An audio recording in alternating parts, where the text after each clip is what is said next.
আর রান্নার রেসিপি নিয়ে চলে আসলাম অনেক দিন পর। দেখো আজকে দেখাবো চিকেন কষা। দেখো কড়াইটা বসিয়ে নিয়েছি, কড়াইটা গরম হয়ে গেছে। এবার তেল দিয়ে দেবো, সর্ষের তেল। দেখো সর্ষের তেল দিয়ে দিলাম। যত তেল মশলা দেবে তত খেতে ভালো হবে মাংসটা। তেল দিয়ে দিয়েছি, এবার গরম হতে থাকুক তেলটা। এদিকে দেখো চিকেনটা ধুয়ে রেডি করে রেখেছি। এদিকে দেখো মাংসের মশলার পেস্ট করে রেখেছি, আদা লঙ্কা তারপর পেঁয়াজ রসুন সব দিয়ে। আর এদিকে 3টে মিডিয়াম সাইজের পেঁয়াজ কেটে রেখেছি। এদিকে দেখো আলু কেটে রেখেছি। এদিকে আমার তেলটা গরম হয়ে গেছে, এবার আলুগুলো ভেজে নেব। এদিকে আলুটাকে একটু লবণ হলুদ দিয়ে মেখে নিয়েছি। এবার আলুগুলো তেলের মধ্যে দিয়ে দেবো। তেলের মধ্যে দিয়ে দিয়েছি, এবার ভালো করে লাল লাল করে আলুগুলো ভেজে নেবো। এদিকে দেখো আমার আলুটা ভালো করে ভাজা হয়ে গেছে, এবার তুলে নেব। এবার একটু ফোড়নে জিরে দিয়ে দিলাম। এবার পেঁয়াজ কুচিগুলো ভেজে নেব, কেটে রাখা পেঁয়াজ কুচিগুলো দিয়ে দিয়েছি। এবার লাল লাল করে ভেজে নেব। দেখো এদিকে পেঁয়াজটা ভালো করে ভেজে নিয়েছি। এবার মশলার পেস্টটা দেখো, এর মধ্যে জিরের গুঁড়ো, হলুদ আর একটু কাশ্মীরি লঙ্কার গুঁড়ো দিয়ে দিয়েছি। এদিকে একটা মিডিয়াম সাইজের একটা টমেটো নিয়ে নিয়েছি, টমেটোটা দিয়ে দেবো। দেখো টমেটোটাও দিয়ে দিয়েছি আর পেস্ট করা মশলাটাও সব দিয়ে দিয়েছি। এবার ভালো করে কষে নেব।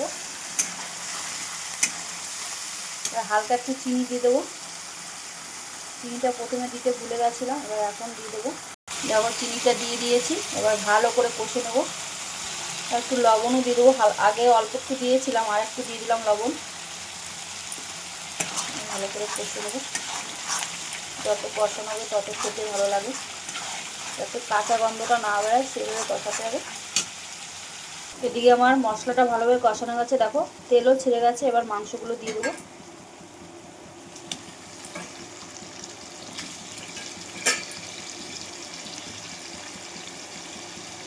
এবার আবার কষে নেব।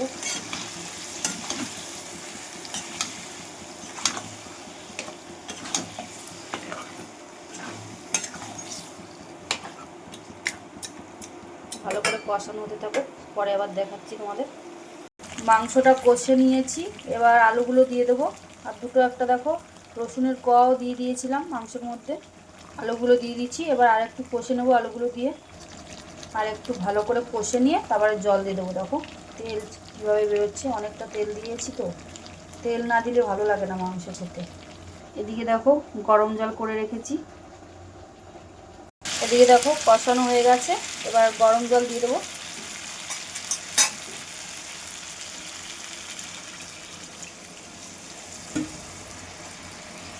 জল দিয়ে দিচ্ছি, এবার মিনিট 10 মতো ফুটিয়ে তারপর নামিয়ে দেবো।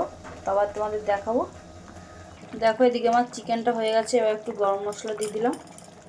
এবার মিনিট 10 ফুটিয়ে আবার নামিয়ে দেবো। তাহলে তোমাদের দেখিয়ে দিলাম, ভালো লাগলে অবশ্যই বলবে কেমন হয়েছে আজকের রেসিপিটা।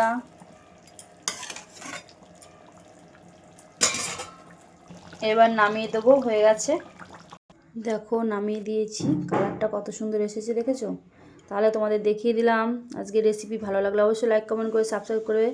আবার কালকে কোনো রেসিপি নিয়ে তোমাদের সামনে আসবো। আজকের রেসিপি এই পর্যন্ত।